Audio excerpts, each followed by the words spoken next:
Umaga po sa lahat. Welcome po kayo sa ating Bible reading. Maraming salamat po sa iyong panahon na kahit busy po kayo ay nakikinig. No? So, salamat dahil mayroon tayong multitasking na anumang ginagawa natin, pwede tayong makinig. Maraming salamat po. God bless us all. Akin na pong babasahin ang Maawit 18, Magandang Balita, Biblia. Awit ng tagumpay ni David. Upang awitin ng punong mang-awit, awit ni David na lingkod ni Yahweh, inawit niya ito nang siya iligtas ni Yahweh mula sa kanyang makaaway at kaya sa kanyang father-in-law na si King Saul. O Yahweh, ikaw ay aking minamahal. Ikaw ang aking kalakasan. Si Yahweh ang aking batong tanggulan, ang aking tagapagligtas, Diyos at kanlungan, tagapag-ingat ko at aking sanggalan. Kay Yahweh ako'y tumatawag, sa aking makaaway ako'y iniligtas. Karapat dapat purihin si Yahweh, ginapos ako ng tali ng kamatayan. Tinabunan ako ng alon ng kapahamakan. Nakapaligid sa akin ang panganib ng kamatayan. Nakaumang sa akin ang bitag ng libingan. Kaya't si Yahweh ay aking tinawag, sa aking paghihirap humingi ng habag. Mula sa kanyang templo tinig ko ay narinig. Pinakinggan niya ang aking paghibik. Ang buong lupa ay nauga at nayanig. Pundasyon na mabundok ay nanginig. Sapagkat ang Diyos ay galit na galit. Lumabas ang usok sa kanyang ilong, mula sa kanyang bibig ay ang baga at apoy. Nahawi ang langit at siya'y bumaba. Makapal na ulap ang tungtungan niya. Sa isang kirubin siya ay sumakay. Sa papawirin mabilis na naglalakbay. Ang kadilimay ginawa niyang takip. Maitim na ulap na puno ng tubig. Gumuhit ang kidlat sa harapan niya at mula sa ulap bumuhos kaagad ang maraming butil ng yelo at baga. Nagpakahulog si Yahweh mula sa langit. Tinig ng kataas-taasan agad narinig. Dahil sa mga palasyo sa kanyang tinudla, ang makaaway ay nangalat sa lupa. Nagsala sa labat ang guhit ng kidlat. Lahat ay nagulo, kaya't nagsitakas. Dahil sa galit mo, O Yahweh, ang ilong mo, galing ang bugas ng hangin, ang bugso ng hangin. Kaya't ang pusod ng dagat ay nalantad. Mapundasyon ng lupa ay nahayag. Mula sa kalangitan itong Panginoon, sa malalim na tubig ako'y inahon. Iniligtas ako sa kapangyarihan na makaaway na di ko kayang labanan. Sinalakay nila ako nung ako'y naguguluhan, ngunit si Yahweh ang sa akin nagsanggalang. Nang nasa panganib, ako'y kanyang tinulungan, ako'y iniligtas sapagkat kanyang kinalulugdan. Pinagpala ako ni Yahweh pagkat ako'y matuwid, binasbasan niya ako dahil kamay ko'y malinis. Mga utos ni Yahweh ay aking sinunod, hindi ko tinalikuran ang aking Diyos.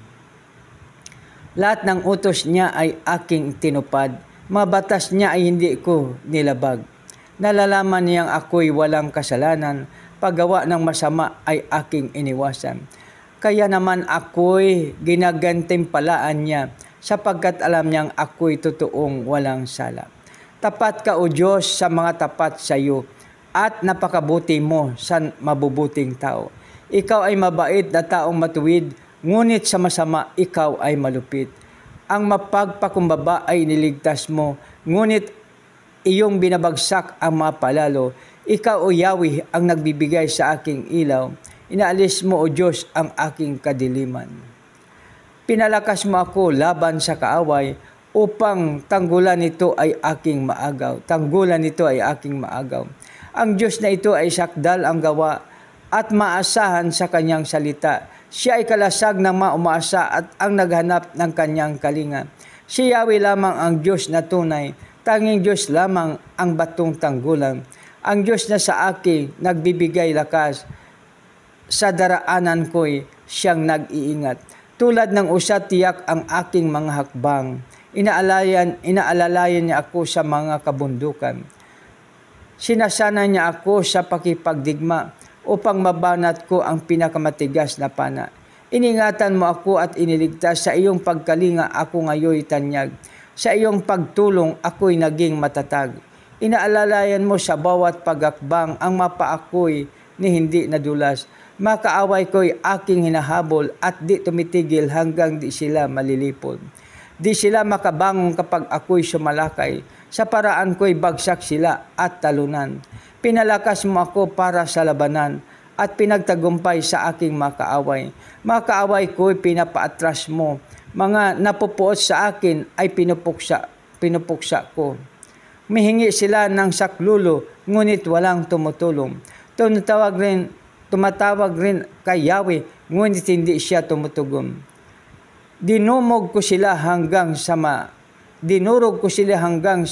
matulad sa pinong alikabok na ipinapadpad. Aking tinipon, niyapak-yapakan kagaya ng putik sa mga lansangan. Sa mga manghimagsik sa bayan ako'y iniligtas mo. Sa maraming bansa't ginawa mo itong Pangulo. Ang aking nasasakupan ngayon marami na, kahit nang mga sila ay hindi ko kilala. Sa bawat utos ko sila'y sumusunod, maging mga dayuhan sa aking yumuyukod. Nawawalan sila ng lakas ng loob, nanginginig paglabas ng kanilang muog. Buhay si Yahweh, Diyos ko tagapagligtas, matibay kong muog purihin ang lahat.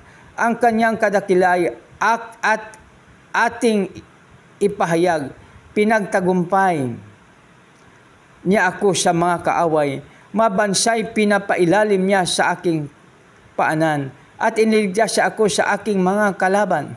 Laban sa marahas ako'y pinagtagumpay, sa aking kaaway ikay aking kalasag at patnubay. Sa lahat ng bansa ikay aking pupurihin, ang karagalan mo'y aking aawitin, ang iyong pangalan aking sasambahin. Dakilang tagumpay ibinigay ng Diyos sa kanyang hari, tapat na pag-ibig ipinadarama niya sa kanyang pinili, kay David at sa lahat ng kanyang salinlahi. Purinawa ang Diyos sa pagbasa ng kanyang salita. Mga kaibigan, huwag po tayong mag-alala, huwag na po tayong ma-stress, dahil sinabi po dito kanina sa ating binasa, mga kaibigan, si Yahweh, ikaw aking minamahal, ikaw ang aking kalakasan, si Yahweh ang aking batong tanggulan, ang aking tagapagligtas, Diyos at kanungan, tagapag-ingat ko at aking sanggalang. Kay Yahweh ako'y tumatawag, sa aking makaaway ako'y iniligtas.